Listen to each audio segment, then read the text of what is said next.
ಇವತ್ತು ನಡೆದಂತಹ ವ್ಯವಹಾರ ಅಧ್ಯಯನ ಬಿಸ್ನೆಸ್ ಸ್ಟಡಿ ಈ ಸೆಕೆಂಡ್ PUCಗೆ ಇವತ್ತು ಎಕ್ಸಾಮ್ ನಡೀತು.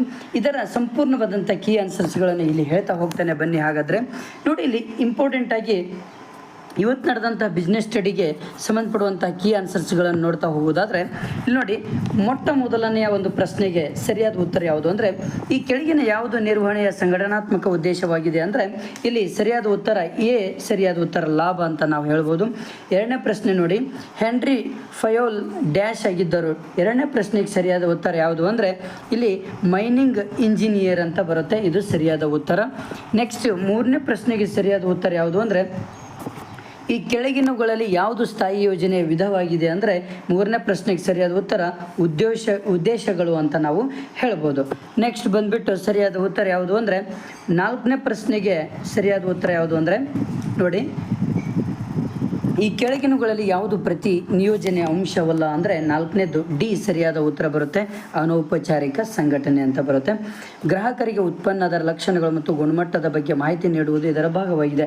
ಯಾವುದು ಅಂದರೆ ಇಲ್ಲಿ ಸರಿಯಾದ ಉತ್ತರ ಐದನೇ ಪ್ರಶ್ನೆಗೆ ಸರಿಯಾದ ಉತ್ತರ ಪ್ರವರ್ತನೆ ಅಂತ ಬರುತ್ತೆ, ಬಿ ಆಪ್ಷನ್ ಸರಿಯಾದ ಉತ್ತರ ಬರುತ್ತೆ. ನೆಕ್ಸ್ಟ್ ಬಂದುಬಿಟ್ಟು ಇಲ್ಲಿ ರೋಮನ್ 2ದಲ್ಲಿ ಫಿಲ್ ಇನ್ ದ ಬ್ಲ್ಯಾಂಕ್ಸ್ ಇದೆ. ಬನ್ನಿ ಹಾಗಾದರೆ ನೋಡ್ತಾ ಹೋಗೋಣ.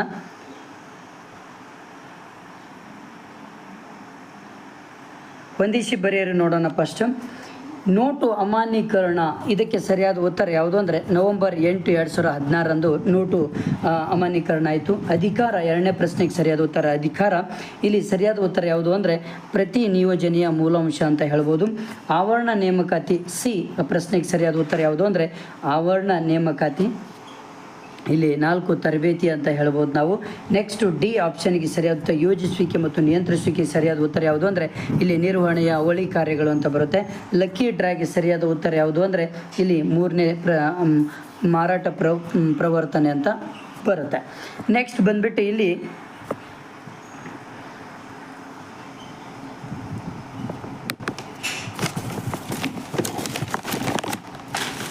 ನೆಕ್ಸ್ಟ್ ಪ್ರಶ್ನೆ ಬಂದುಬಿಟ್ಟು ಇಲ್ಲಿ ನೋಡಿ, ನೆಕ್ಸ್ಟ್ ಪ್ರಶ್ನೆ ನೋಡಿ, ಆರನೇ ಪ್ರಶ್ನೆಗೆ ಸರಿಯಾದ ಉತ್ತರ ಯಾವುದು ಅಂದರೆ ನಿಯಮ ಅಂತ ಬರುತ್ತೆ. ಫಸ್ಟ್ ನಿಯಮ ತತ್ವ, ಇದು ಆರನೇ ಪ್ರಶ್ನೆಗೆ ಸರಿಯಾದ ಉತ್ತರ ನಿಯಮ. ಏಳನೇ ಪ್ರಶ್ನೆಗೆ ಸರಿಯಾದ ಉತ್ತರ ಯೋಜಿಸುವಿಕೆ ಬರುತ್ತೆ. ಎಂಟನೇ ಪ್ರಶ್ನೆಗೆ ಸರಿಯಾದ ಉತ್ತರ ನಾಯಕತ್ವ ಬರುತ್ತೆ. ಒಂಬತ್ತನೇ ಪ್ರಶ್ನೆಗೆ ಸರಿಯಾದ ಉತ್ತರ ಸ್ಥಿರ ಬರುತ್ತೆ. ಹತ್ತನೇ ಪ್ರಶ್ನೆಗೆ ಸರಿಯಾದ ಉತ್ತರ ಪ್ರಾಥಮಿಕ ಸಂವೇಷ್ಟಿ ಅಂತ ಬರುತ್ತೆ. ಓಕೆನಾ. ನೆಕ್ಸ್ಟ್ ಬಂದುಬಿಟ್ಟು ಇಲ್ಲಿ ನೋಡಿ, ಇಲ್ಲಿ ಹೊಂದಿಸಿ ಬರೆಯಿರಿ ಹೇಳಿದ್ದೇನೆ ಆಲ್ರೆಡಿ, ಹೊಂದಿಸಿ ಬರೆಯಿರಿ ಆಯಿತು. ನೆಕ್ಸ್ಟ್ ಬಂದುಬಿಟ್ಟು ಇಲ್ಲಿ 12ನೇ ಪ್ರಶ್ನೆಗೆ ಸರಿಯಾದ ಉತ್ತರ ನೋಡೋಣ.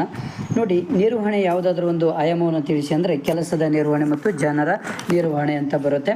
ನೆಕ್ಸ್ಟ್ 13ನೇ ಪ್ರಶ್ನೆಗೆ ಸರಿಯಾದ ಉತ್ತರ ನೇಮಕಾತಿ ಎಂದರೇನು ಅಂದರೆ ನೋಡಿ, ಸರಿಯಾದ ಕೆಲಸಕ್ಕೆ ಸರಿಯಾದ ವ್ಯಕ್ತಿಯನ್ನು ಆಯ್ಕೆ ಮಾಡುವುದೇ ನೇಮಕಾತಿ ಅಂತ ಹೇಳ್ಬೋದು. ನಾಯಕತ್ವದ ಒಂದು ಶೈಲಿಯನ್ನು ತಿಳಿಸಿ ಅಂದರೆ ಇಲ್ಲಿ ಮುಕ್ತ ನಾಯಕತ್ವ ಮತ್ತು ನಿರಂಕುಶ ನಾಯಕತ್ವ ಎರಡು ಬರೆದುಬಿಟ್ರೆ ಸಾಕು, ಆರಾಮಾಗಿ ಮಾರ್ಕ್ಸ್ ಬರುತ್ತೆ. 15ನೇ ಪ್ರಶ್ನೆಗೆ ನೋಡಿ, ಹಣಕಾಸಿನ ನಿರ್ಧಾರ, ಇದು 15ನೇ ಪ್ರಶ್ನೆಗೆ ಸರಿಯಾದ ಉತ್ತರ ಹಣಕಾಸಿನ ನಿರ್ಧಾರ ಅಂತ ಬರುತ್ತೆ.